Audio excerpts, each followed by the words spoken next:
हरे राम हरे राम राम राम हरे हरे।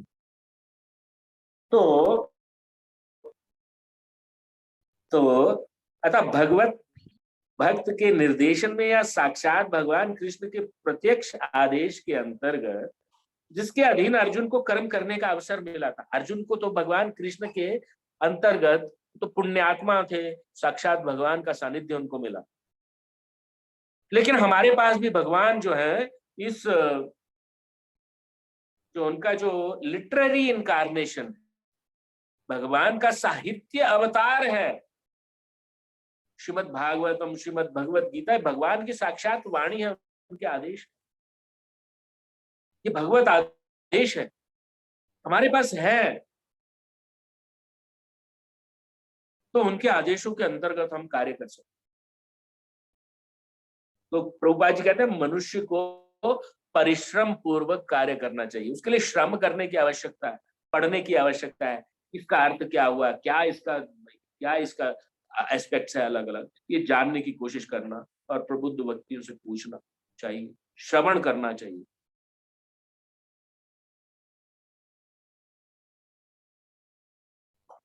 तो भक्ति में सर्वप्रथम है श्रवण ही सर्वप्रथम, सुनना चाहिए, जितना जितना शुद्ध आत्माओं से सुनना।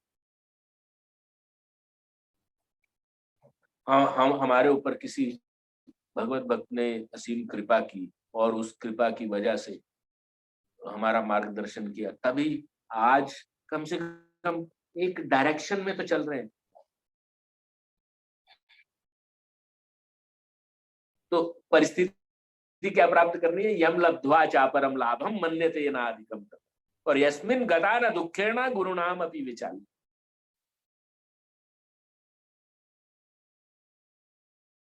कि उससे अधिक लाभ किसी को नहीं समझेंगे फिर हम। और ऐसे भक्त को अगर महान से महान दुख भी आ जाए तो विचलित न होना, ये परिस्थिति, महान से महान दुख आ रहा है और विचलित नहीं हो रहा, इज नॉट एजिटेटेड।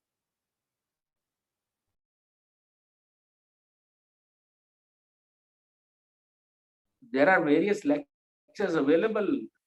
अभी तो इतना ज्यादा मटेरियल अवेलेबल है, बहुत highly qualified materially as well as spiritually people are there, can guide you how to lead your grihastha life is available. तो इंद्रिय तृप्ति के लिए कुछ भी नहीं किया जाना चाहिए, अपितु हर कार्य कृष्ण की प्रसन्नता यानी तुष्टि के लिए होना चाहिए। और इस विधि से न केवल कर्म के बंधन से बचा जा सकता है, अपितु इससे मनुष्य को क्रमशः भगवान की वह प्रेमा भक्ति प्राप्त हो सकेगी जो उसे भगवत धाम ले जाने वाली है। क्योंकि हम इस शरीर में बद्ध हैं तो हमारी कॉन्सेप्शन है कि ये ही बस, यही शरीर ही है और यही आनंद है। लेकिन भगवत गीता में बोलते हैं यम लब्ध्वा चापरम लाभम, ऐसी परिस्थिति प्राप्त हो जाए कि इससे अधिक लाभ व्यक्ति को दिखे ना, उसके आगे आप बहुत कुछ अंबार लगा दो पर वो बोले कि ये क्या है, लाइक है ना। गोस्वामी लोगों के बारे में है कि उनका वो जो दैट पारस मणि बोलते हैं ना, जो सोने को लोहा बना देती है, वो ना कचरे के डब्बे में फेंकी हुई।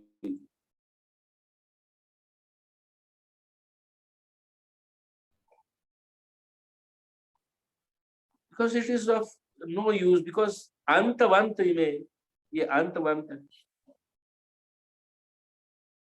तो इस प्रकार से थोड़ा सा प्रभुपाद जी के लेक्चर से भी हम लोग कुछ लेने का प्रयत्न करेंगे। तो एक तो एग्जाम्पल हमने लिया था, जो फौजी का एग्जाम्पल, वो एग्जाम्पल लिया था।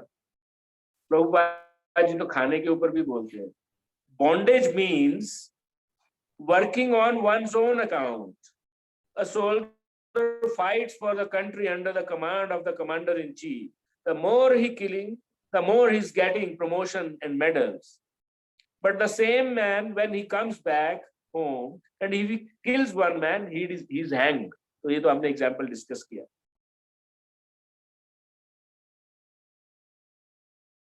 So one who cannot engage himself 100% in Krishna consciousness let him remain in his position, his own position, and try to sacrifice for Vishnu or Krishna as far as possible.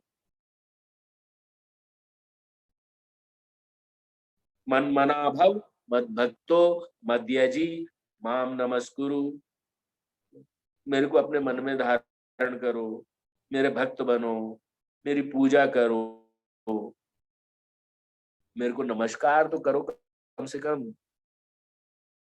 तो अगर हम घर में हैं तो कम से कम हम शुरुआत करनी है, हमको प्रणाम करना है, कम से कम अपने उसको बड़ा तो माने, उस सृष्टिकर्ता को बड़ा तो माने, उसको प्रणाम तो करें। आजकल तो कोई प्रणाम भी नहीं करना चाहता।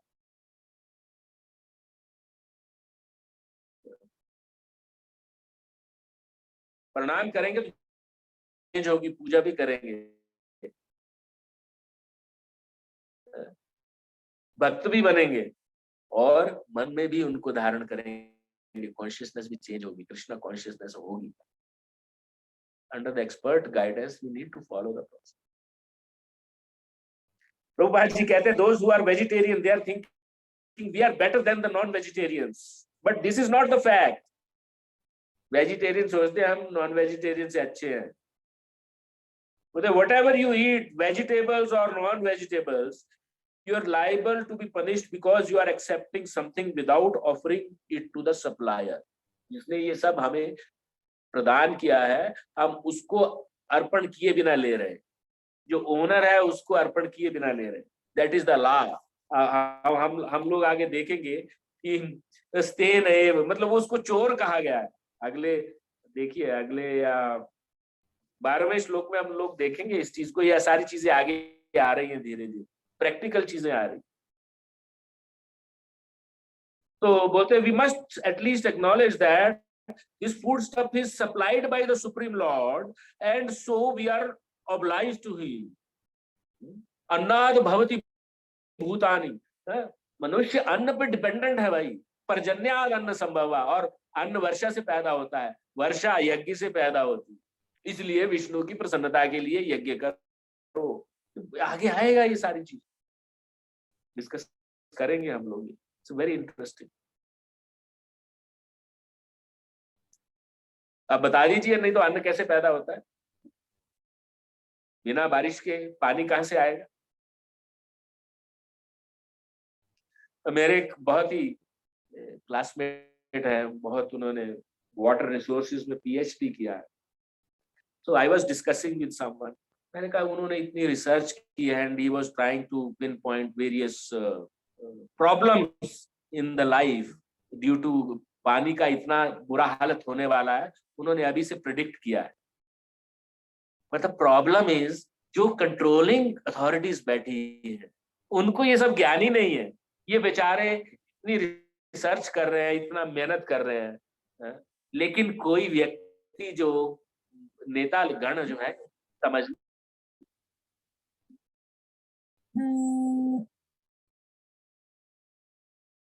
ये समझने की जरूरत है नेताओं को। तभी तो वो इतना मेहनत उनके फायदा होगा, तभी तो एक्शन लिया जाएगा, राइट एक्शन लिया जाएगा।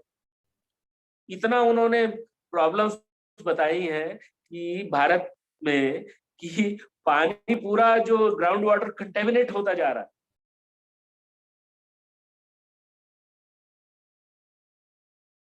So it was I opening lecture. However जो बेचारे मेहनत कर रहे हैं उनकी बातों को सुनने वाला कोई ध्यान देने वाला ही नहीं, विसल ब्लोअर्स। तो ये सारा व्यक्ति को इंद्रिय तृप्ति की इच्छा की वजह से हो रहा है। ये सारी चीजें भगवत गीता में मतलब कि बताई गई।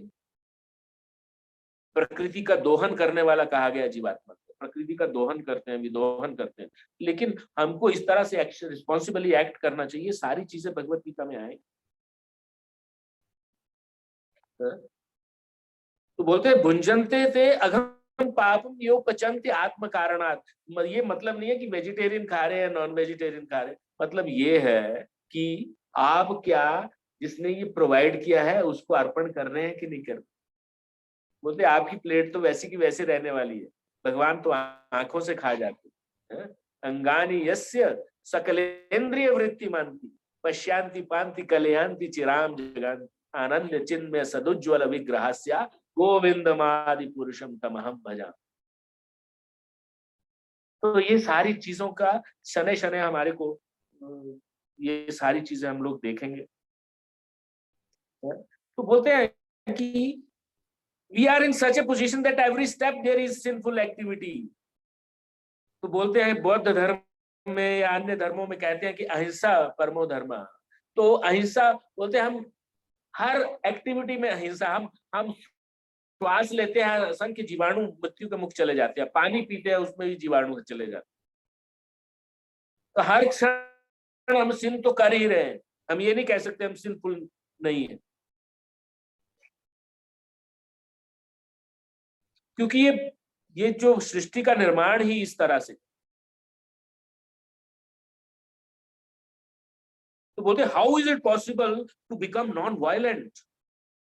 It is not possible. Therefore at every step we have to act in Krishna consciousness or God consciousness। in the Bhagavad Gita यज्ञार्थात् कर्मणो न्यत्र लोकोऽयं कर्म बंधना। Unless you act in Krishna consciousness or God consciousness or as ordered by the Krishna or God, then you become bound by the reactions। Therefore, my dear Arjuna, Krishna is instructing to Arjuna, you should simply act for the Krishna or the God, not for any other purpose। Don't create your own actions, simply act according to the direction of the Lord। इससे तुम मुक्त संग समाचारा, then you will become freed for all reactions of your acts। तो उनसे मुक्ति का उपाय ऐसा ही। तो मेरे ख्याल से समय हो रहा है, तो quick comments from the guests। So I request the comments from the guests quickly so that we can